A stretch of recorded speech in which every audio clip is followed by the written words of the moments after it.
Ito yung magiging pangkain natin. Are, plastic ng ano. Plastic na yelo. Yan. Para po hindi natin malapatan ng gamot. Yan o.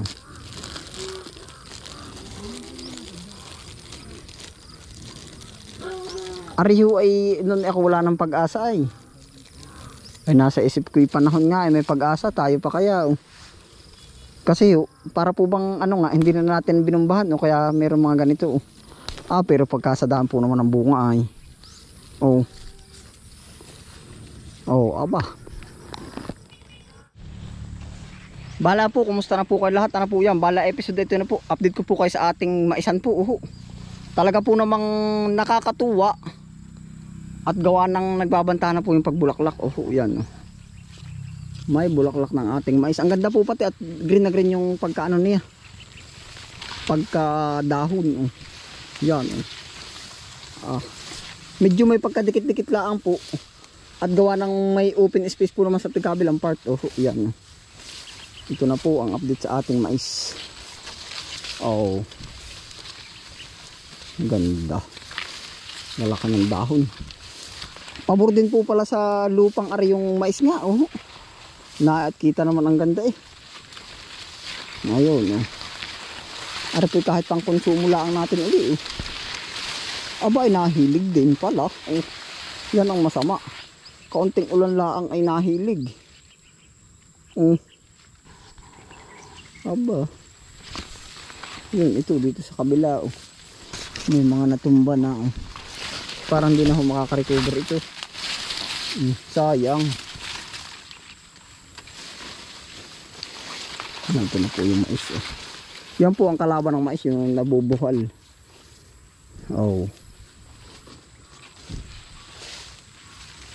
Lalapad ng dahon Aba. Ay 4 na dali, sobrang lapad po. Ay ari naman pala ay naguho. Nagtumbahan po ang ating mais. Sayang. Gawa po naman sa malakas ang hangin, malakas ang ulan. Kaya ariho ang nangyari Sayang ang mais.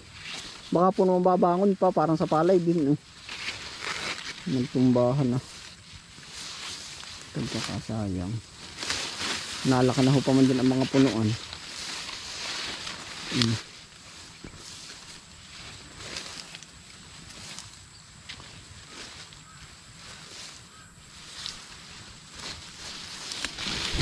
Sayang, maganda bali-bali na. Pagpugi na lalo naman sigurong babagsak. Aba, pagkatataas po. Nagbabanta na po yung kanyang pagbunga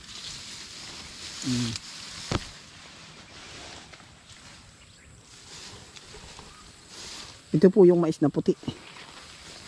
Yan ito po ang update Ang gaganda na. Berding berde po.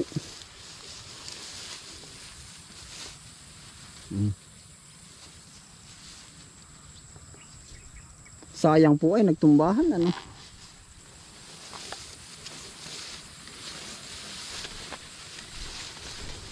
Buti dito sa kabilang side ay hindi kalalaki. Katuwa.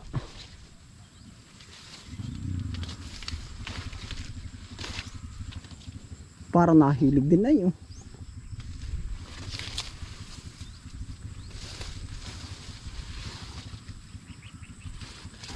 Hindi ko na po nabilang kung ilan days na itong ating mais.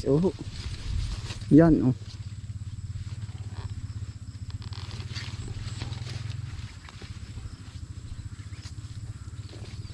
Ganito po kalayo ang ating space Sandangkal mahigit po. Yun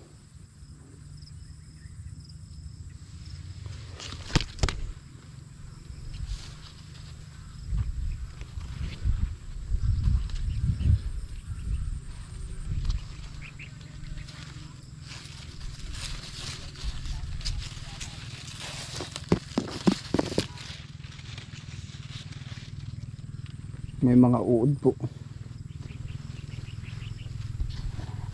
Yan na po ang update. Oh. Abay, nakakatuwa po ano. Pag tayo nakapag lalo na ho yung ganitong tipong magbubunga na siya. Oh. Aba. Oh.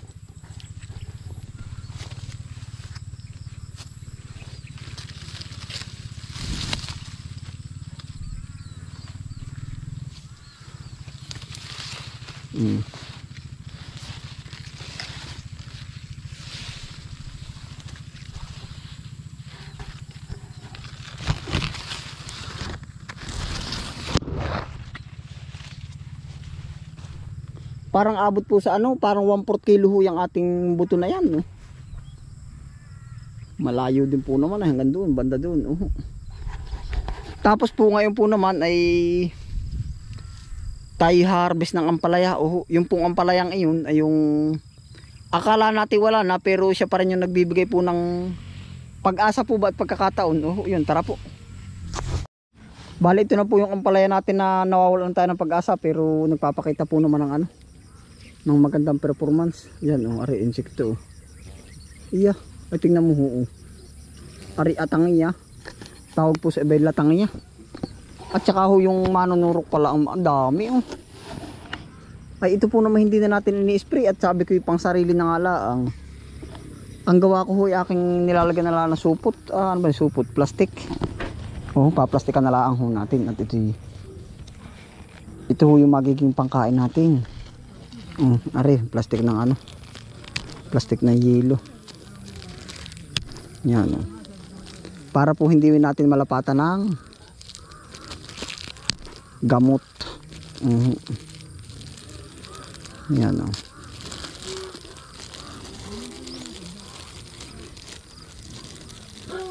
Ari ho ay noon ako wala ng pag-asa ay nasa isip ko yung panahon nga ay may pag-asa tayo pa kaya kasi para po bang ano nga hindi na natin binumbahan kaya meron mga ganito pero pagkasadaan po naman ng bunga ay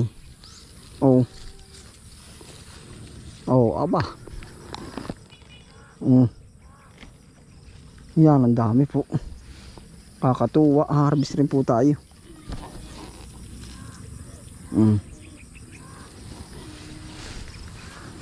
Ito po ay hindi na nga natin sabi ko sa inyo inaasahan.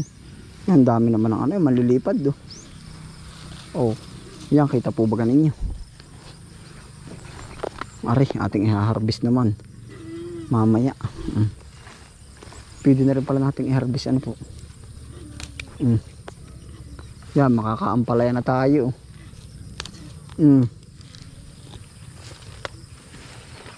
Pagkakadaan palang bunga. Naay po, mag-aampala tayo. Katuwa. Ampalaya harvest.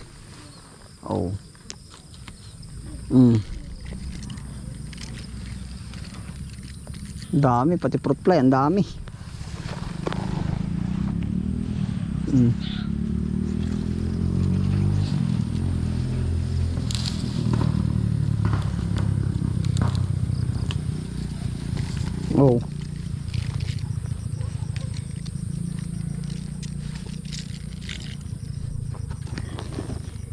Ito po kung tutuautin ay hindi na natin ano ng spray kaya mabibilang na sa organic. Pansariling gamit natin yan. Yung pong ganito natusok na ng mga insekto.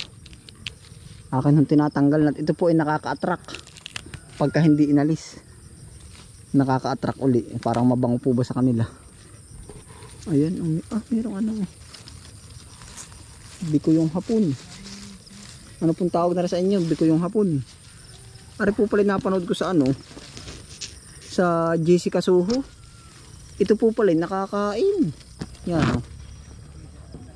Ito po pala ay talagang sadyang dinala dito sa Pilipinas daw. Yung akin napanood para daw yan po yung mabilis magparami ay kinakain din ng mga tao. Yan. Pero hindi po sa amin hindi sinusubukan kainin. Pagkakaintindi ko po ay nakakadidbul po yan ay. Yun. Di isinare ko lang po sa inyo. Babalot pa po tayo ng iba doon.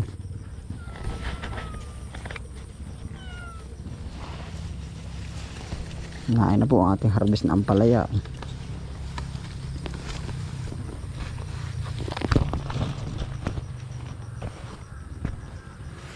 Yung pa oh.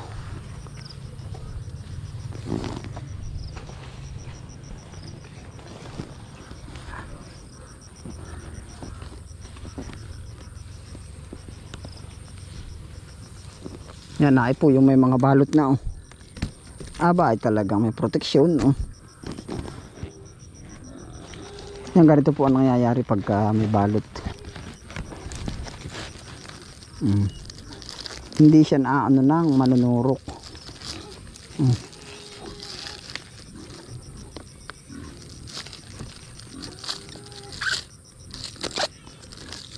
Tayo po hindi bihasa sa pagtanim ng ampalaya. Pero sabi ko nga po sa inyo, tuloy pa rin yung biyaya. Yan o, yung latang yang iyan. Ibig sabihin kahit hindi po tayo bihasa, ang dami pa rin ng bunga. Tatanggalin na natin itong mga ganito. Ganito po ang nangyayari pag tinusok yung, yan yung mga ganito. Tinutusok ng manunusok. Tanggalin natin itong mga nakaka-attract.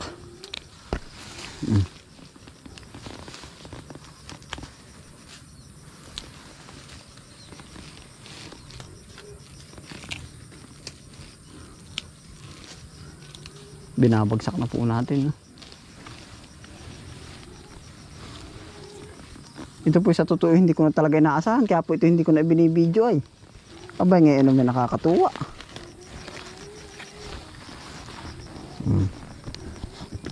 Yan, pag po kayo nasa backyard lang at ilang puno lang yung ampalaya, iya ay magtanong ho kayo sa tindahan ng plastic na yelo at oh. Pwede na. Hindi na ho kayo bibili ng mga pang ano, pang spray. Pero po yung gana rin may mga dilaw na, ay wag nyo na hong subukan at ito diretso na ang pagkadilaw. Yan, may tama na siya oh. Bulok na ang loob.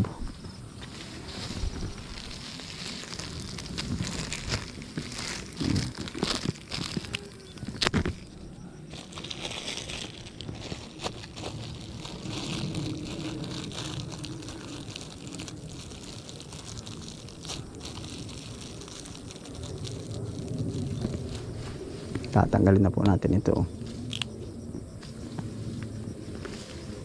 Yan, kita po baga.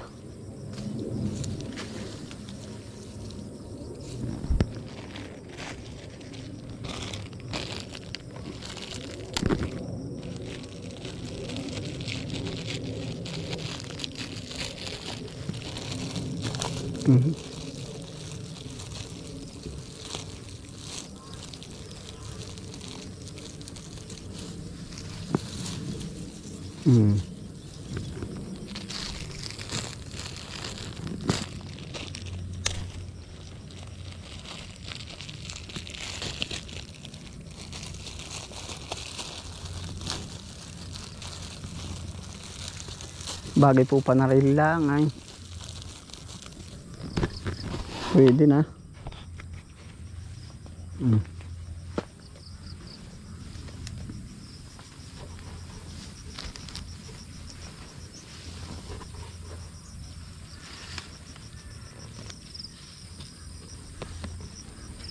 Tapos siya may mga bulaklak tayo ng ano dito.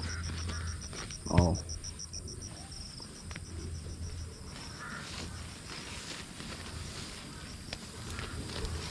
Ito ho, may tama na rin. Naunahan tayo dito.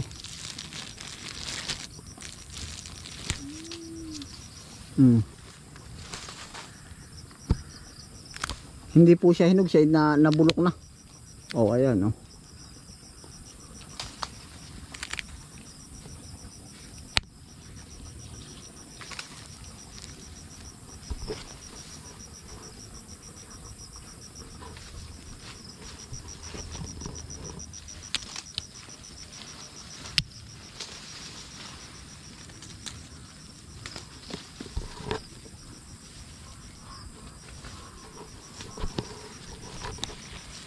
Bala yan po, salamat po sa inyong pagsama. No? Dito na rin po tayo tatapos ang vlog na to. Ito po ay yung ating mais at saka ampalaya. Yan, no? Ingat po ang lahat. Happy laang. Bye.